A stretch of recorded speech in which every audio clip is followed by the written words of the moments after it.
ٹھیک ہے۔ السلام علیکم، باجی پروین آپ کی خدمت میں حاضر ہے۔ ناظرین، قبض کی وجوہات، احتیاط اور علاج آج میں آپ کو بتاؤں گی۔ آپ نے میری ویڈیو اینڈ تک دیکھنا ہے، سننا ہے، کوئی بھی اپنے سٹیپ جو ہے مس نہیں کرنا تاکہ آپ کو صحیح معلومات آپ تک پہنچ جائیں۔ پخانہ سخت آنے کو قبض کہتے ہیں، جس کی عام وجہ آنتوں کی خشکی ہے۔ اگر لمبے عرصے تک بار بار قبض ہو تو پخانہ سخت آنے کی وجہ سے مقد یعنی کہ پخانے والی جگہ پر رگڑ آنے سے بواسیر ہو سکتی ہے۔ قبض کی بہت سی وجوہات ہو سکتی ہے، ان میں سے زیادہ تر وجہ غذا کی ترتیب ٹھیک نہ ہونا ہے۔ پانی کی کمی سے بھی، آنتوں کی خشکی کی وجہ سے بھی، زیادہ تر بیٹھے رہنے سے آنتوں کی حرکت کم ہوتی ہے جو کہ قبض کا سبب بن سکتا ہے۔ اچانک موسم تبدیلی اور سفر میں بھی وقتی طور پر قبض ہو سکتی ہے۔ دودھ سے بھی بعض لوگوں کو قبض ہو سکتی ہے۔ زیادہ مسالے دار غذائیں اور جنک فوڈ سے بھی زیادہ قبض ہوتی ہے۔ پخانے کو روکنے سے بھی قبض ہوتی ہے۔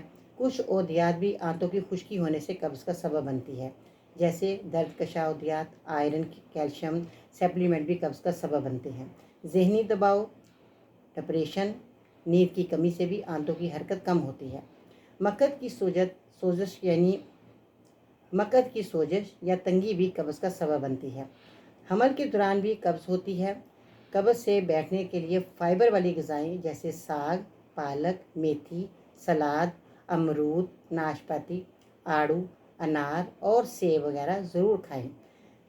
سیب اور اس کے علاوہ امرود جو ہے، ناشپاتی کو چھلکے سمیت آپ نے کھانا ہے۔ دلیا اور اسبگول کا سلکا ضرور استعمال کیجیے گا۔ مکس آٹے کی روٹی کھائیں۔ انجیر اور کشمش بہت مفید ہے، یہ ڈرائی فروٹ میں شامل ہوتی ہیں۔ دہی اور لسی مفید ہے۔ کھانا کھانے کے دوران بار بار تھوڑا تھوڑا پانی پیتے رہیں تاکہ غذا کا قوام نرم رہے۔ کھانے سے پہلے پانی ضرور پیا کریں۔ کھانے کے دوران پانی نہیں پی سکیں گے کیونکہ اگر درمیان میں پانی نہیں پئیں گے تو کھانے کے بعد پیاس لگے گی۔ ذہنی دباؤ کم کریں۔ دیر تک بیٹھے رہنے سے گریز کریں۔ ہلکی پھلکی ورزش ضرور کیا کریں۔ پخانا کبھی نہ روکیں۔ حاجت آئے تو فوراً واش روم جائیں۔ چائے، کافی، بیکری آئٹم، فاسٹ فوڈ، تلی ہوئی چیزیں اور بادی سے مکمل پرہیز کریں۔ اگر شوگر نہیں ہے تو ہر کھانے کے بعد 2 چمچ آپ نے گڑ کا استعمال کرنا ہے۔ گڑ کھانے سے غذا جلدی ہضم ہوتی ہے اور آنتوں کی خشکی دور ہوتی ہے اور قبض نہیں ہوگی۔ پانی زیادہ سے پئیں تاکہ خشکی کم ہو۔ آلو بخارا بھی قبض کو دور کرتا ہے۔ کیلے سے آپ نے پرہیز کرنا ہے۔ کیلے جو ہے یہ قبض کشا ہے اور قبض کرتے ہیں، اور اگر آپ موٹا ہونا چاہتے ہیں تو آپ کیلے کا استعمال کر سکتے ہیں۔ مگر میں نے آج آپ کو جو قبض کی وجوہات، احتیاط اور علاج بتایا ہے، اس کے بارے میں آپ نے ضرور سوچنا ہے اور عمل بھی کرنا ہے، اور دوسرے لوگوں کو میری ویڈیو شیئر کریں تاکہ جو بھی اس پریشانی میں مبتلا ہیں تو وہ جو ہے یہ ساری باتوں پر عمل کر کے اپنی پریشانی کو دور کر سکتے ہیں۔